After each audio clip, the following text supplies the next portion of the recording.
የሚቀበር ነገርን የሚያዘጋጁ ሰዎች በብዛት እንጀራቸው ይሄ መሆኑ ነው።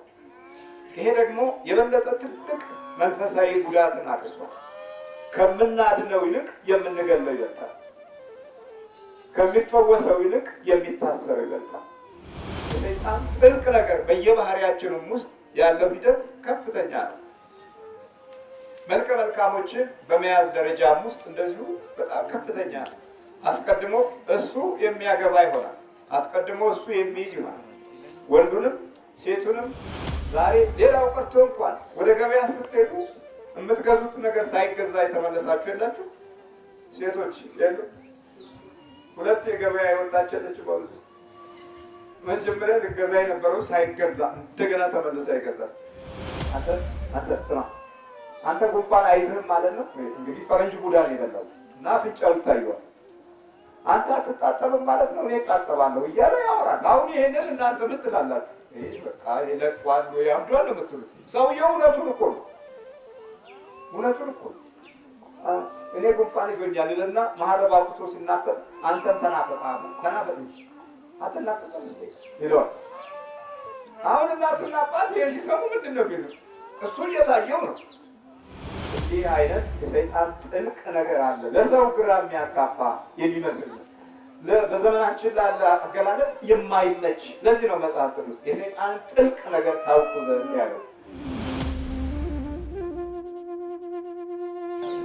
በስመ አብ ወወልድ ወመንፈስ ቅዱስ አሐዱ አምላክ አሜን። የተከበሩ አባታችን መልአከ ሰላም ዘላለም ሰይ የዚህ ታላቅ ደብር አስተዳዳሪ አባቶች፣ ካህናት፣ መነኮሳት፣ ሁላችሁም የእግዚአብሔር ቤተሰቦች እንደምን አደራችሁ? በእግዚአብሔር እግዚአብሔር ዛሬም ዘወትርም ለዘላለም ስሙ የተመሰገነ ይሁን። ርዕሳችን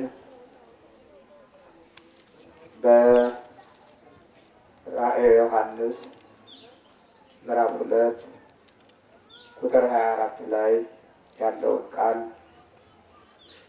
ስለ መናፍስት ውጊያ የምንገነዘብበት አንዱ ክፍል ነው። እዚህ ቦታ ላይ የሚሰጡት ትምህርቶች የዲያብሎስ ውጊያ ምን እንደሚመስል፣ ታሪካዊ ሂደቱና ጥፋቱ፣ በእኛ ላይ ያለው ዓላማና ብርቱ ውጊያው፣ እኛ ከመዘንጋቱ ጋራ በተለያየ አይነት ሁኔታ ሕይወታችን የተወሳሰበ ነገር ውስጥ መግባት ከናካቴው የመናፍስቱን ዓለም መርሳትና በፍልስፍና ጥበብ ውስጥ ብቻ እንኖራለን ብለን የአሕዛባዊ ጎዳና መንገድን መምረጣችን ፍቅር፣ ሞገስ፣ ጸጋና ሰላም ከባህሪያችን መወገዱ እና ይህን ለማስወገድ የሄደበት ድርሻ እስከ መጨረሻው ያደረጋቸው ጉዞዎች እና አሁን አልፎም ተርፎ ወደ ቤተሰብነት ደረጃ ላይ እስኪደርስ ድረስ እንኳን አለመንቃታችን፣ ከዚሁ ጎን ደግሞ ራሱ ሰው ለሰው የሰይጣንን እስራት እንደ አማራጭ እድገት አድርጎ ማየቱ፣ የአንዱን እድል አንዱ በመውሰድ የሚያደርጋቸው የእድል ገፈፋዎች እና የእድል ዘረፋዎች፣ የህይወትና የባህሪ ብዝበዛዎችም ከዚሁ ጋር የተያያዙ መሆናቸውን የምንገነዘብበት ጥልቅ ባህሪውንም የምንረዳበት መድረክ ነው። በተጨማሪም በተግባር ወንጌልን ከተግባሩ ባህሪ ጋራ የምናይበት የህይወት ጎዳና ነው። ስለዚህ በዮሐንስ ራእይ ምዕራፍ 2 ቁጥር 24 ላይ እንዲህ ይለናል፣ የሰይጣንንም ጥልቅ ነገር በማለት ይናገራል። የሰይጣንንም ጥልቅ ነገር እናንተ ለማታውቁ ለቲያጥሮን ሰዎች እንዲህ ላለው ይላል። ጥልቅ ነገር ብሎ አስቀምጦታል። ይሄ እንግዲህ ጥልቅ የሆነ ባህሪውን በሚገባ መጽሐፍ ቅዱስ ሲነግረን ዓለም ይህንን ሁኔታ ሊገልጽልን አይችልም። ዓለም እንግዲህ ዓለም የሚባለው ተፈጥሮአዊው የላኛው አካሉ ምድር እና ሰማይ ከጠፈር ጋር ተስማምተው ብርሃንና ጨለማን ጨምሮ ዓለም ይባላል። ሁለተኛው ዓለም ደግሞ ሰው በዓለም ላይ እየተመራመረ በፍልስፍና፣ በአስተሳሰብ፣ በሞራል፣ በስራ እድገት እና በእውቀት፣ በጥበብ ሁኔታዎች ሁሉ እየጨመረ በሄደ ቁጥር፣ ጥበብ እየበዛ በሄደ ቁጥር ይህም ዓለም ይባላል። አመፃም፣ ክፋትም፣ ተንኮልም ዓለም ይባላል። ስለዚህ በዚህ ዓለም ውስጥ እንግዲህ ይህ ሁሉ አንድ ጋር ተያይዞ አንድ ነገር አለ፣ የሰይጣን ጥልቅ ነገር የተረሳ ማለት ነው።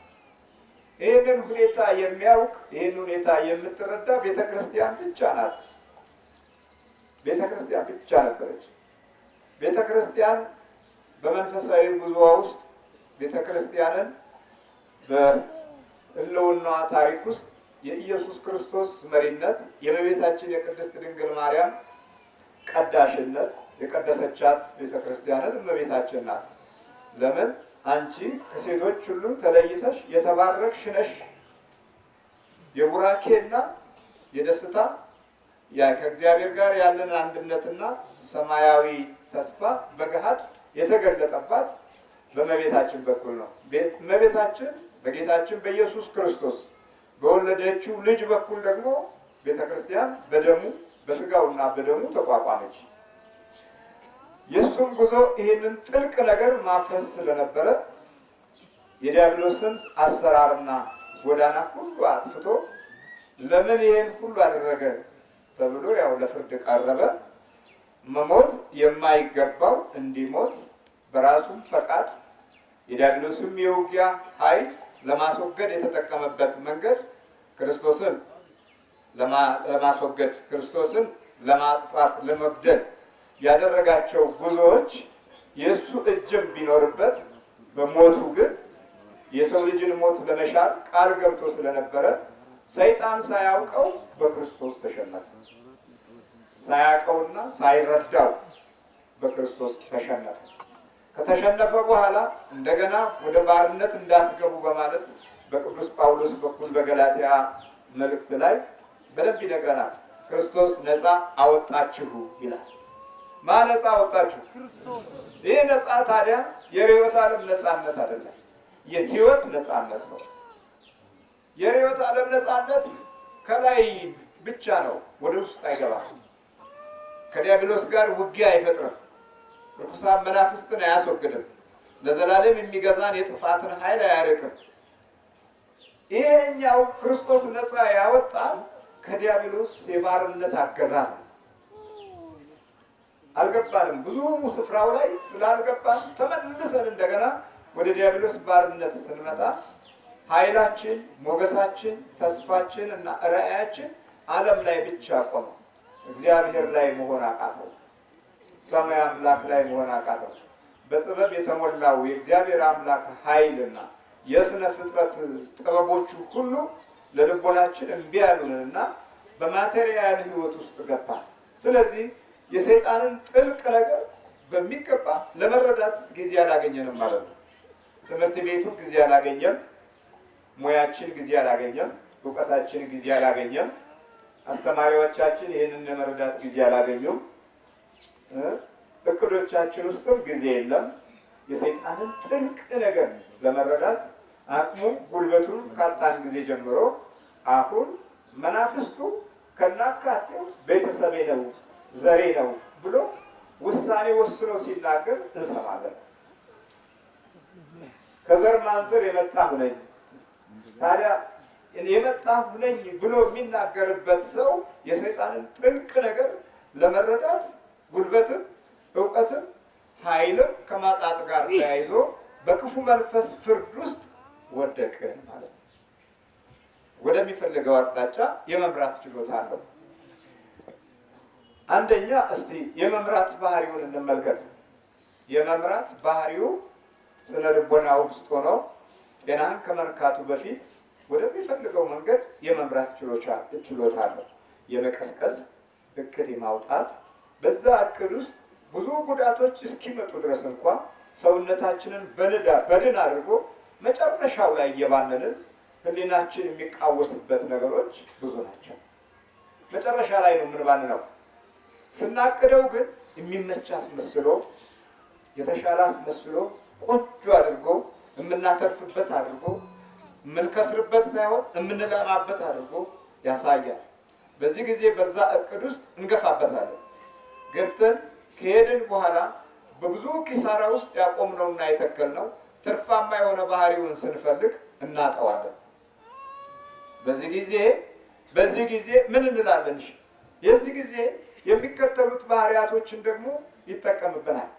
አንደኛ ስንጨነቅ ጭንቀት ይጨምራል። ከሰርክ እኮ ይላል። በሌላ በኩል በመጽሐፍ ቅዱስ ውስጥ ከሳሽ በመባል ይታወቃል። ከሳሻችሁ ወደ ምድር ወድቋል። የአባቶቻችን የቅዱሳኑ ከሳሹ በምድር ላይ ተጥሯል፣ ለምድርና ለባህር ወዮላቸው ይላል። ይህንን ዘንግተነዋል። በሌላ በኩል አቅዷል። እንደገና ደግሞ ከኪሳራ በኋላ እንደገና መልሶ የሚከስህ እሱ ነው። በዚህ ጊዜ የሰውነት አቅምህ በመበሳጨት፣ በመነታረክ፣ በመቆጣት፣ በመናደድ፣ ክፉ በመናገር የሚገመት ይሆናል ማለት ነው። በዚህ ጊዜ የአእምሮ ጭንቀት እና የስነ ልቦና አለመረጋጋት፣ ውሳኔ ማጣት፣ የሞት ሽታን እስኪሸተው ድረስ የመወሰን ችሎታ እንዲኖረው የማድረግ ባህሪ አለ። መጀመሪያ በእቅድ ውስጥ ያለውን ፈተና ያዘጋጀው እሱ፣ ኪሳራውን እንደገና መልሶ የሚያመጣው እሱ፣ እንደገና ከሌላ አቅጣጫ ደግሞ ጠላትን የማገናኘትን ችሎታ አለ። የሚያጠፉን ሰዎች ተጨማሪ ኃይል ከጎን በኩል የማቋቋምን ባህሪ አለ። ምቀኛውን፣ ሸረኛውን፣ ተንኮለኛውን ወደ አንተ እንደ መተላለፊያ መንገድ የመጠቀም ችሎታ አለ። ቅናት የተነሳሳባቸውን አቅማቸው በፈቀደ መጠን ገንዘባቸውን አውጥተው አእምሯቸውን ከፍለው ሕሊናቸውን ለመናፍስት ሰጠው አጥፋልን የሚሉ ሰዎች ከቅርብ ያቋቁማል። ከዚህ በኋላ ደግሞ ተጨማሪ ኃይል ይመጣል ማለት ነው። በዚህ በሀገራችን ውስጥ 85 ከመቶ የመተት ጉዳት የተጠቃን መሆናችን ምንም ማረጋገጫ ያስፈልገው።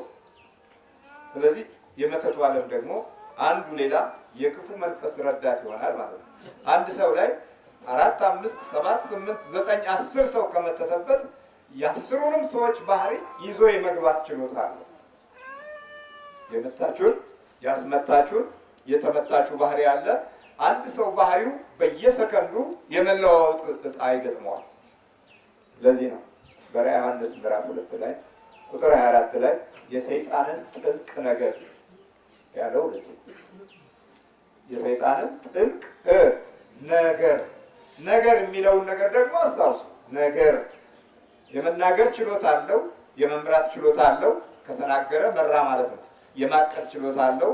ሁሉም ነገር አለው። ጥልቅ ነው ደግሞ ያለው ለግንዛቤ የሚያስቸግር ለማስተዋልም ለመረዳትም የሚያስቸግር መሆኑን ሲያስገነዝብ ጥልቅ ነገር የሰይጣንን ጥልቅ ነገር ብሎታል።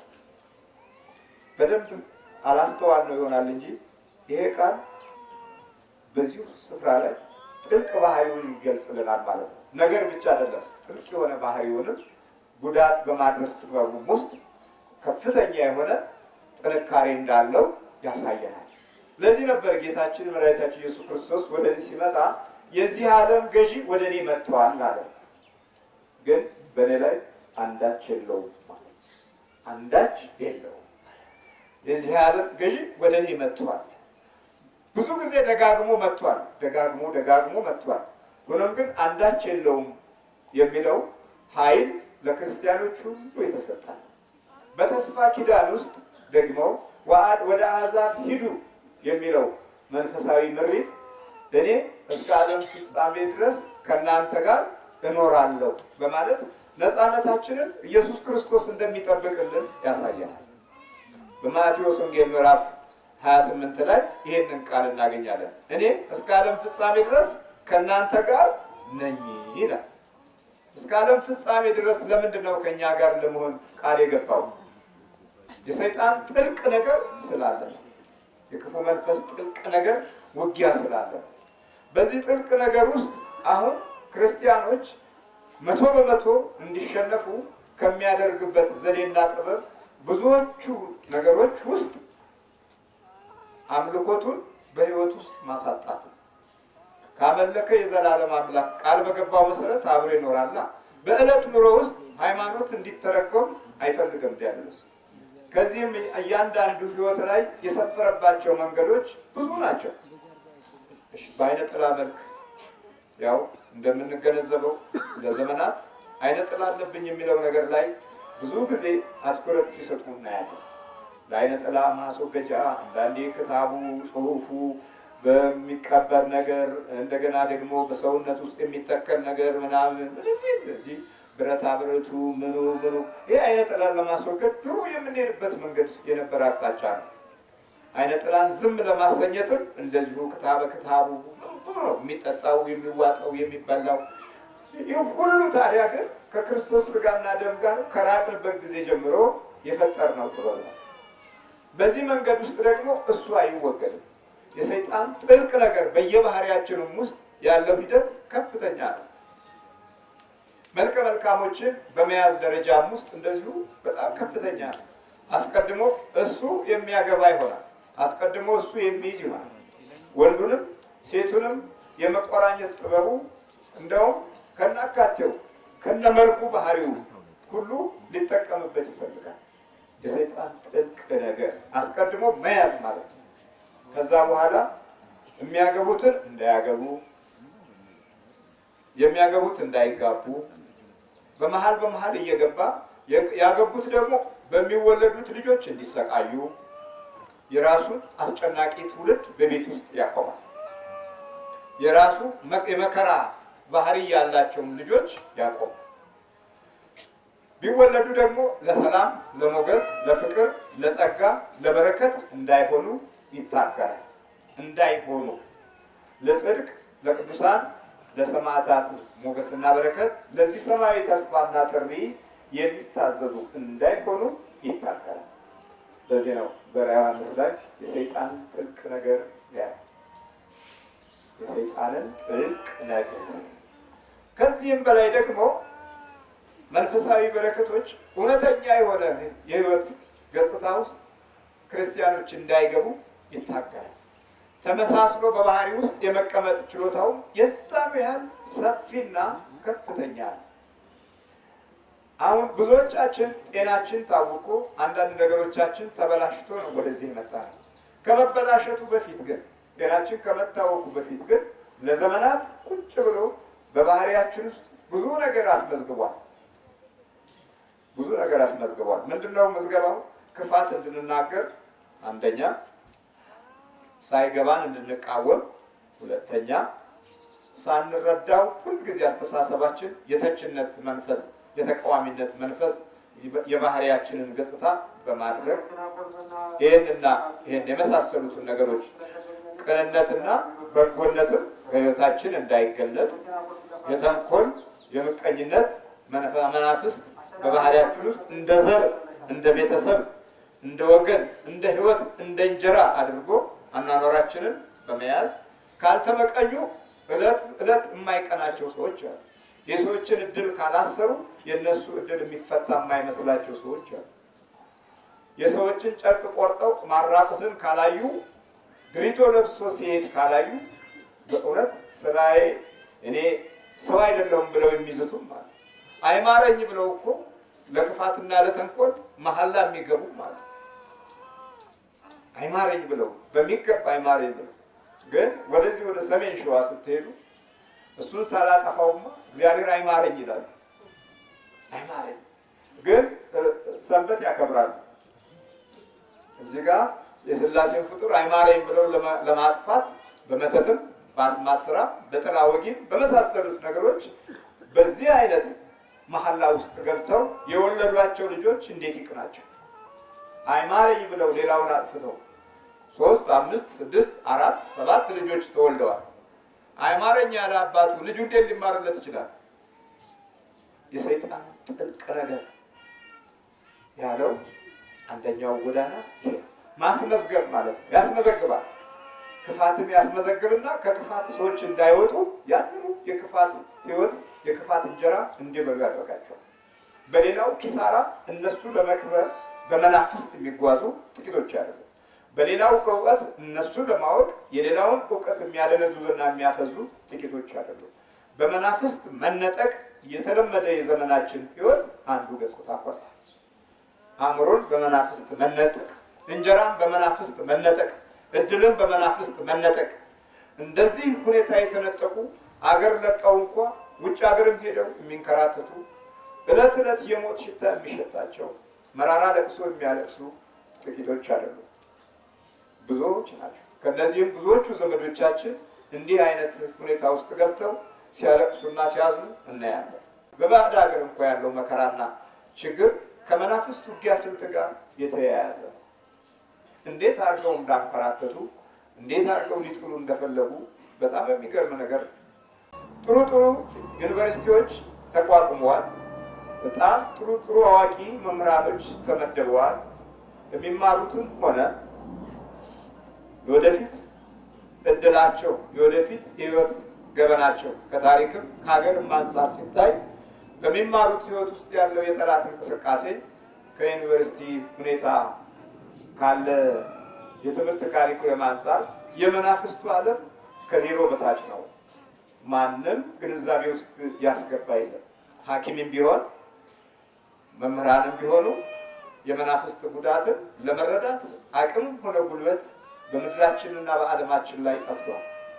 ዛሬ ታዲያ በዚች በሀገራችን ውስጥ እንዲህ አይነት የጥቃቱን ጠባይና ገጽታ በልዑል እግዚአብሔር አምላክ ጸጋ ሲያዝ ፈተናው ታዲያ ቢበረታ ችግሩ ቢያይል የመቃወሙ ኃይል ቢበረታ የሚያስደንቅ አይደለም። ምክንያቱም የገባበት ዓላማው ጥፋቱና እንቅስቃሴው የግድ ሊበላሽ ሆና እናንተም ግንዛቤ እያገኛችሁ እየመጣችሁ ሆና እንዴ ነገ የሚያገኘውን ትውልድ እኮ ሊያጣ ነው። ሌላው በጣም ክፉ ነገር ደግሞ አስፈሪው ነገር ቀድሞ በደጁ ላይ ራሱ ስልታዊ በሆነ አቅጣጫ በመተቱ ዓለም ውስጥ የሚኖሩትን ሰዎች ማቋቋም መቻሉ ነው።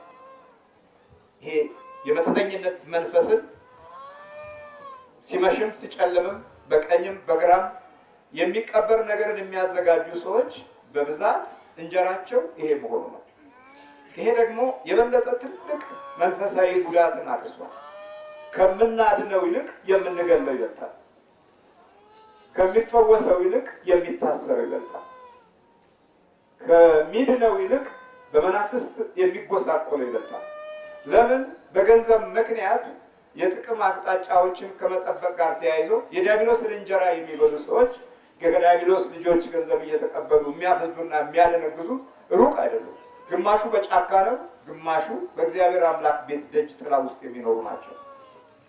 በጫካ ያለው በከተማ ውስጥ ያሉትን ታላላቆችን ታናናሾችንም ጭምር እድል እንደመስጠት እድልን እንደመክፈት የሰው እድልን በመውሰድ ለአንዱ በማቀበል የሚጓዘው ጉዞ ያም በጣም ብዙ ሚሊዮን ህዝብ አጥፍቷል። የጫካው መንፈስ ማለት ነው። ይሄ ቃልቻው የጠንቋዩ ይሄ የሚያጫጭሰው የሚጮኸው የሚፈርደው የሚያጓራው የሚያስመርቀው አሁን ጥቅምት ላይ ወደ ፈረቀሳ የሚሄዱ መኪኖች ወደ ደብረ ሊባኖስ እና ወደ ግሸን ከሚሄደው ይበልጣል። ግሸንን ለመሳለም ከሚሄደው ይበልጣል። እንደውም ወደ ፈረቀሳ የሚሄዱ መኪኖች እጅግ በጣም ዘመናዊ ልዩ ናቸው። ለምን? ሄጄ ስላየሁት ነው። ፈረቀሳ ሲጓዙ እኔም በአንድ ቀጠና ላይ ነበርኩ እና ብዙ የማይጠበቁ ሰዎችና ብዙ እዚህ ሊቆሙ የማይችሉ ምርጥ የዘመኑ ሞዴል ያላቸው መኪኖች ፈረቀሳ ታገኛላችሁ። ግሸን የምታገኟቸው ጠንካራ አውቶቡሶች ናቸው። ፈረቀሳ የምታገኟቸው ደግሞ እጅግ በጣም ከነሱ የሚበልጡ ዘመናዊዎቹን ነው የምታገኙት። ይሄ እንግዲህ ምኑን ያህል የሰይጣን ጥልቅ ነገር ገፍቶ የህይወት ጎዳናዎቻችንን እንደያዘና እድሎቻችን ውስጥ በሰፊው ስፍራ እንዳገኘ እናያለን። ሌላው የሰይጣን ጥልቅ ነገር ግንዛቤዎቻችን ሙት ማድረግ ነው።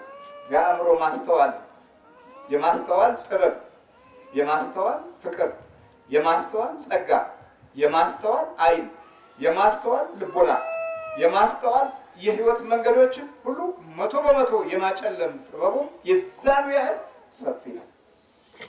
ለዚህ ነው ዛሬ አእምሯችን እምቢ ስላለን የግድ ፈረንጁ የግድ ምን አደረገ? ሶፍትዌር አበጀ። ህሊናው እምቢ ሲለው ሶፍትዌር አበጀ። አሁን በሶፍትዌር ነው እንቅስቃሴው። ከሰው ልጅ ይልቅ ሶፍትዌር እውነተኛ ሆነ ማለት ነው። ለማገናዘብ አቅሙን ሲያጣ በዚህኛው መንገድ ሄደ ነው። አሁን በኮምፒውተር ነው አኗኗራችን ሁሉ የሚወሰነው ማለት ነው። ለምን አእምሯችን በበቂ ሁኔታ ላይ ለማገናዘብ አቅምን ያጣል። ዛሬ ሌላው ቀርቶ እንኳን ወደ ገበያ ስትሄዱ የምትገዙት ነገር ሳይገዛ የተመለሳችሁ የላችሁ? ሴቶች የሉ? ሁለት የገበያ የወጣች የለች? በሉ መጀመሪያ ልገዛ የነበረው ሳይገዛ እንደገና ተመልሳ ይገዛል። ይህ ሁሉ እንግዲህ የማስተዋል ባህሪዎቻችን ያው እጅ ያወጣሉ። እኔ ነኝ እያሉ አዎ፣ ሶስቴም ገበያ የምንሄድበት ጊዜ አለ። ከቀረበን ከራቀን ነው። አሁን ምን አደረጉ ሰዎች? ማስታወሻ ይዘው ይመጣሉ። አሁን የከተማዎቹ አራዶቹ ማስታወሻ ይዙና ሽንኩርት ይሄን ያህል፣ ቀይ ሽንኩርት ይሄን ያህል፣ ነጭ ሽንኩርት፣ ቲማቲም፣ ጎመን ምንድና አሁን ቲማቲም ገዛው ማስታወሻው ነው። አሁን ቲማቲሙ ጋር ከመሄድ በፊት ማስታወሻው፣ ጎመን ገዛው። ማስተዋል ላይ ያለው አደጋ በጣም ሰፍቷል። ስለዚህ በእንዲህ አይነት ሁኔታ ይማራል ብለን የምንጠብቀው ትውልድ እንዴት የቱ ጋር ተመርዞ ህሊናው እንደሚያዝ አስቦት። የሰይጣን ጥልቅ ነገር ያለው መጽሐፍ ቅዱስ ይህንን የጥፋት መንፈስና አካሄድ ባህሪ ነው። ይህን በምን እናስወግደዋለን? በጌታችን በመድኃኒታችን በኢየሱስ ክርስቶስ ሥጋና ደም። ማስወገጃው ማን ነው? በክርስቶስ ሥጋና ደም እናስወግደዋለን። ምን ስንሆን? ንስሐ ገብተን ቅዱስ ቁርባን በምንወስድበት ጊዜ ማስተዋላችንን እሱ ይመልስልናል። በእጁ ነው ያለው። ማስተዋል እኮ በእጁ ነው ያለው። እሱ ጠላትን ሲያጠቃው አእምሯችን ንጹህ ሲሆን የዚህ ጊዜ ህሊናችንና ልቦናችን ሁሉ ለክርስቶስ አምላካችን ይያዛል። አርቀን ለማየት አርቀን ለማስተዋል ለዓይናችንም ለልቦናችንም ዓይን ይሆናል። ለባህሪያችንም ለጠባያችንም አእምሮ ይሆናል። የቀደሙት አባቶቻችን እስኪሞቱ ድረስ አእምሯቸው ሳይፈዝና ሳይደነግዝ ያለፉት እኮ በእሱ እየተጠበቁ ነው። በሰማይ አምላክ እየተጠበቁ ነው። በስጋውና ወደሙ እየተጠበቁ ነው።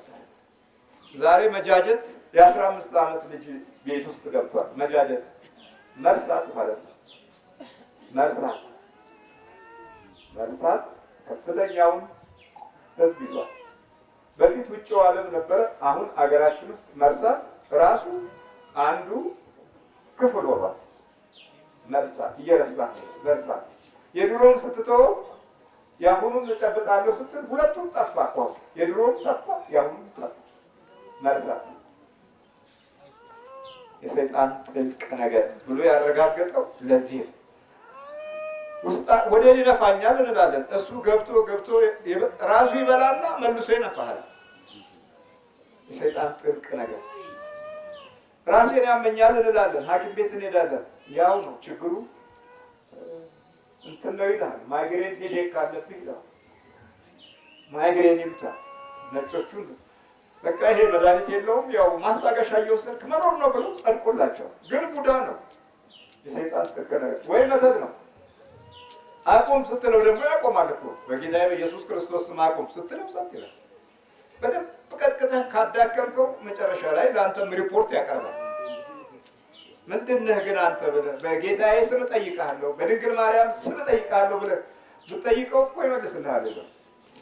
መሯሯጥ ከጀመረ በኋላ አይ በቃ እኔ እኮ ነኝ በቃ ከተነቃቃን እንግዲህ ምን እናድርግ ነው የሚለው። ራሱ በራሱ ቋንቋ በሆዱ ውስጥም በጆሮም ይነግርሃል። እየሰማን አይደል? እዚህ ሲናገር ምላሱ የት ያለው አይገባህም አንተ። የሰይጣን ጥልቅ ነገር ነው። ጥልቅ ነገር ያለው ለዚህ ነው። ምላሱን መቁረጥ ነበር ትላለህ። የት ያለው ያንተን ትቆርጣለህ እንጂ እሱን ምላስ አታገኝም። የሰይጣን ጥልቅ ነገር ነው። ጥልቅ ነገር እኮ ማን ነው የሚናገረው ብሎ ወደኋላ መለስ ትላለህ። እንዴ የሰይጣን ጥልቅ ነገር ነው። ይናገራል በጆሮ ደብል ፌስ እያለ እኮ አሉ። አፍንጫውን እንትን የዩክሬኑ ሳይንቲስት ቡዳ በልቱና እዛ አእምሮውን አስቀሩት። ከፍተኛ ትምህርት ላይ ነበረ የሄደው። ከዛ አንተ ስማ አንተ ጉንፋን አይዝህም ማለት ነው። እንግዲህ ፈረንጅ ቡዳ ነው የበላው እና አፍንጫው ይታየዋል። አንተ አትጣጠብም ማለት ነው፣ እኔ እጣጠባለሁ እያለ ያወራል። አሁን ይሄንን እናንተ ምን ትላላችሁ? ይሄ በቃ ይለቋል ወይ ያብዷል ነው የምትሉት። ሰውየው እውነቱን እኮ ነው፣ እውነቱን እኮ ነው። እኔ ጉንፋን ይዞኛል ይልና መሀረብ አውጥቶ ሲናፈጥ አንተም ተናፈጣ ተናፈጥ እንጂ አትናፈጥም እንዴ ይለዋል። አሁን እናትና አባት ይሄን ሲሰሙ ምንድን ነው የሚሉት? እሱ እየታየው ነው፣ የሚታየው ነገር አለ። ይሄንን መንፈስ ለመያዝ 13 ወራት ፈጅቷል። ግን በ9ኛው ወር ላይ በቁጥጥር ስር ዋለ። አሁን ደብል ፌስ የሚለው ነገር ጠፋ። ወደ ህሊናው እየመጣ ከዛ በኋላ በመጨረሻ መንፈሱ ለፈለፈ። የት አባቱን ያገር ተምሮ ታዲያ እዚች ደሃ ሀገር ውስጥ አዋቂ ሊሆን ነው እንዲህ ያለ ምቀኛ እኮ ነው። ፈረንጁም ራሱ ስትበልጠው አይፈልግም። ማንኛውም ሰው ስትበልጠው አይፈልግም። ያበሻውማ በጉርሻ ነው የሚቀናው። ያኛው እንኳን ችግር የለም፣ ትንሽ በጉርሻ ነው የኛ። ያኛው ችግር የለም፣ ብቻ ብላ አግኝ እንዳትበልጠው ነው የሚፈልገው። በእውቀትም በምንም እንዳትበልጠው ይፈልጋል ነጩ። የበለጥከው ከሄድክ ግን የሆነ ቦታ ላይ ይይዝብሃል። እና ይህንንም በመንፈስ ነው የያዙት። ሰውየው ጥሩና ጠንካራ ለሀገሪቱ የሚጠቅም የሚባል ሰው ነበር። ከዛ ደብል ፌስ እያለ መጣ። በቃ ታጠብ እያለ ራሱን ያጥብና እዚህ ጋር እንትን ሲል ይሄን ይለቀልቀዋል። አትታጠብም አንተ ደደብ፣ ምን አይነቱ ፈረንጅ ነው? ፈረንጅ እንኳን ብልጥ ነው ይላል። ለብቻው እኮ ነው የሚያወራው። ደግሞ ያናገረዋል። ዛሬ የምትበላው ይሄ ነው ይለዋል። ዛሬ ሞርቶሬላ ልትበላ ይለዋል። ሞርቶሬላ እንግዲህ አሳማ ስጋ ማለት ነው። እዛ የለመደውን መንፈስ የሰውየውን እና የተላከበትን የሰውየውን ባህሪ ይዞ እዚህ አዛዥ ሆኗል። ሞርቶሬላ አምጡልኝ እያለ ይጮሃል እና ዝም መከራት ያለ። በመጨረሻ ያ መንፈስ ተያዘ፣ ተቀጠቀጠና ወደ ሀገሩ ተመለሰ። ሰውየው ወደ አእምሮ ተመለሰ። በ13 ወራት ፈጅቶ ለዛውም በማያቋርጥ ሁኔታ ማለት ነው። እንዲህ አይነት የሰይጣን ጥልቅ ነገር አለ፣ ለሰው ግራ የሚያጋባ የሚመስል ነው። በዘመናችን ላለ አገላለጽ የማይመች። ለዚህ ነው መጽሐፍ ቅዱስ የሰይጣን ጥልቅ ነገር ታውቁ ዘንድ ያለው። እግዚአብሔር ማስተዋል ይስጠን። አሜን።